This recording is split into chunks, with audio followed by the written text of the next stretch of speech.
Welcome to the class. And in the interaction of radiation with the matter, we will deal with the interaction of neutrons. And interaction of neutrons, we have some general properties. In common with the gamma rays, neutrons carry no charge and therefore cannot interact in matter by means of Coulomb force, which dominates, that means this Coulomb force dominates the energy loss mechanisms for charged particles and electrons that we have seen.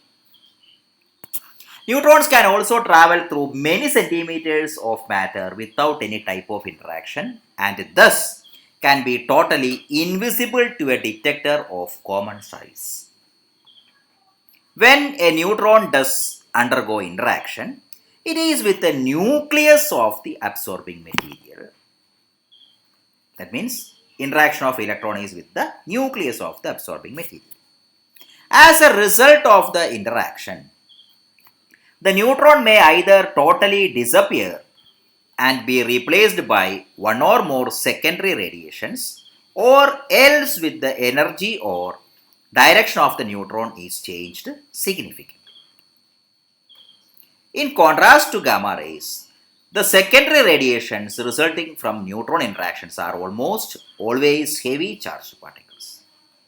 These particles may be produced either as a result of neutron-induced nuclear reactions, or they may be the nuclei of the absorbing material itself, which have gained energy as a result of neutron collisions. The relative probabilities of the various types of neutron interactions change dramatically with neutron energy. So, this is an important point. The type of neutron interaction is determined by the energy of the neutron. We will divide neutrons into two categories on the basis of their energy, either fast neutrons or slow neutrons. This is a broad classification. And discuss their interaction properties separately. And usually, neutrons with energy less than 0.5 electron volt are termed as slow neutrons, and with energy greater than 0.5 electron volt as fast neutrons. First, we have to discuss slow neutron interactions. For slow neutrons, the significant interactions include elastic scattering with absorber nuclei. Due to this, a large set of neutron-induced nuclear reactions are possible. Because of the small kinetic energy of small neutrons, very little energy can be transferred to the nucleus in elastic scattering. And this elastic scattering or elastic collisions tend to bring the slow neutron into thermal equilibrium with the absorber medium before different type of interactions can take place. And as you already know, thermal neutrons have an average energy of the order of 0.025 electron volt or 250 milli electron volt. For slow neutron interactions of real importance,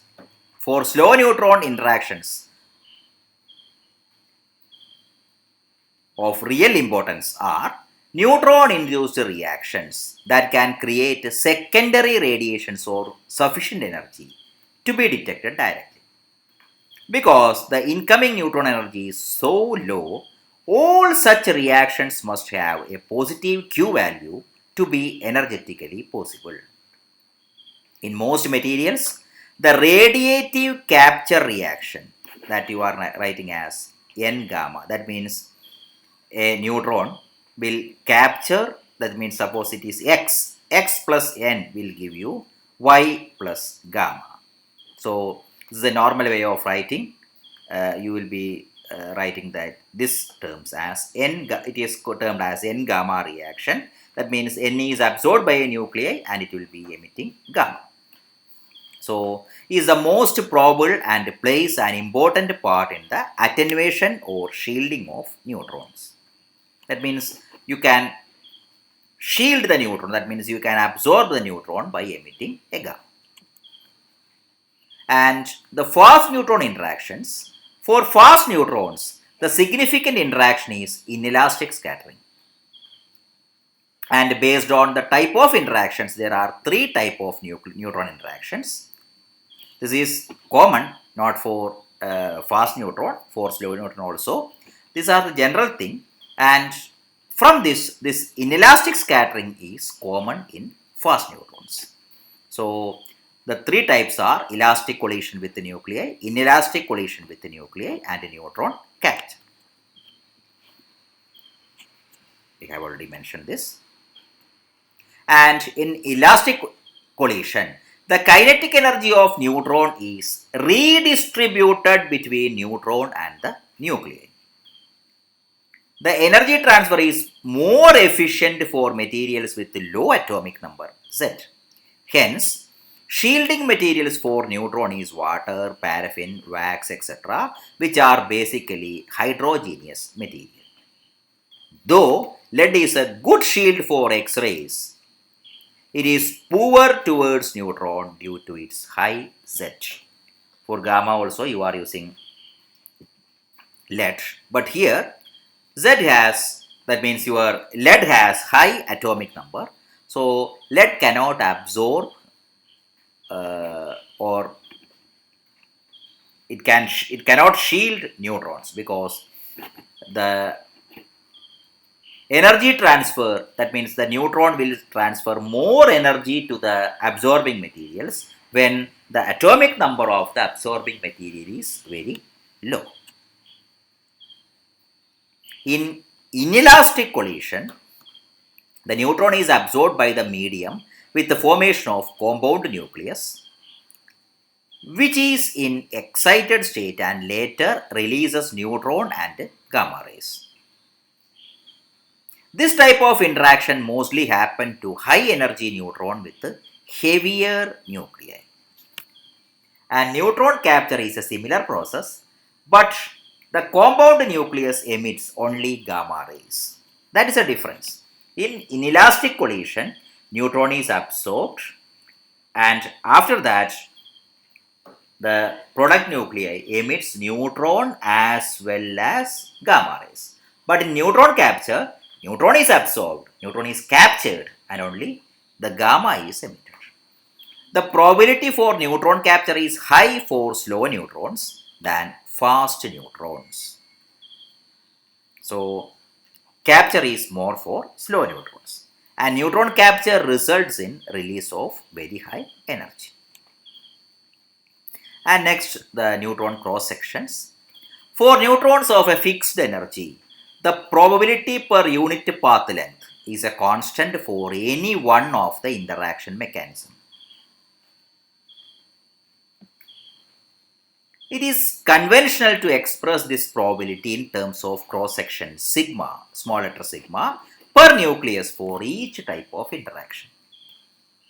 The cross section has units of area, that is known to you, and has traditionally been measured in units of the barn, and one barn is 10 raised to minus 28 square meters. Each nuclear species will have an elastic scattering cross section, a radiative capture cross section, and so on. So, each of which will be a function of the neutron energy. This you can see. This is a particular species. So, each species has a particular cross section corresponding to energy.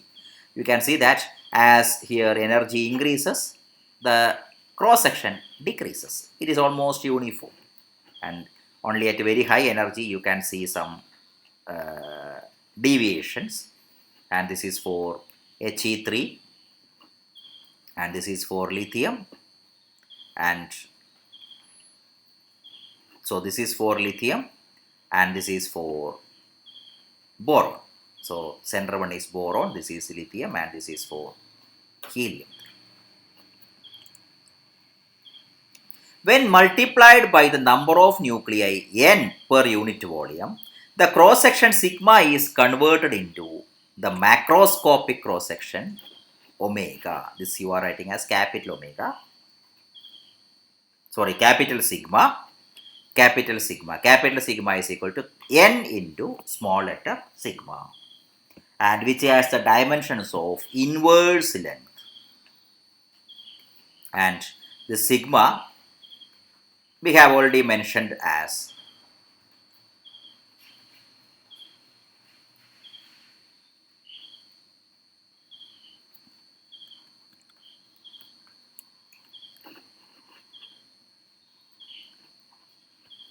you have here written the unit cross section sigma per nucleus for each type of interaction, and that is barn, which you can consider as meter square. And here, so this unit is meter square, and this capital N is the number of nuclei per unit volume. That means number per volume means it is meter cubed. So it is meter square, denominator meter cube. So it will be per meter. So that is inverse of length. So that is the dimension of your macroscopic cross section, and this you can consider as the microscopic cross section. Sigma has the physical interpretation of the probability per unit path length for the specific processes described by the microscopic cross section sigma. When all processes are combined by adding together the cross sections for each individual interactions, you can write as sigma total is sigma scattering plus sigma radiative capture plus etc. The resulting sigma total is the probability per unit path length that any type of interaction will occur. And this quantity has the same significance for neutrons as the linear absorption coefficient for gamma rays, that you have written as mu there. If a narrow beam of attenuation experiment is carried out for neutrons, that we have done for protons, gamma rays, electrons, etc., the results will be the same as for gamma rays. The number of detected neutrons will fall off exponentially with the absorber thickness. That in that experiment you have seen that you will increase the thickness and you will measure that I by I0. So here the attenuation relation can be written as I by I0 is e raised to minus sigma total into T. For gamma you have written as e raised to minus mu T. So that mu and this sigma total are equivalent parameters.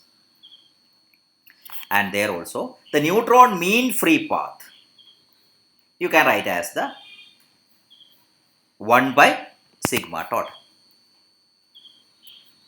In solids, lambda for slow neutrons is of the order of centimeters or less. So the mean free path means the distance up to which that particle can travel before it is absorbed is of the order of centimeter or less. Whereas for fast neutrons, it is normally tens of centimeters. That means of the order of 10 centimeters. And that's all about your neutron capture. And with this, we came to an end, or we come to an end for our second unit. So we have finished the first unit. That means it is the method of generating or method of producing charged particles, and the second unit we have discussed the interaction mechanisms, how it is interacting with the matter, interaction of radiation with the matter, and how it is absorbing its energy. And also you are defining the terms like its attenuation, scattering length, etc., etc.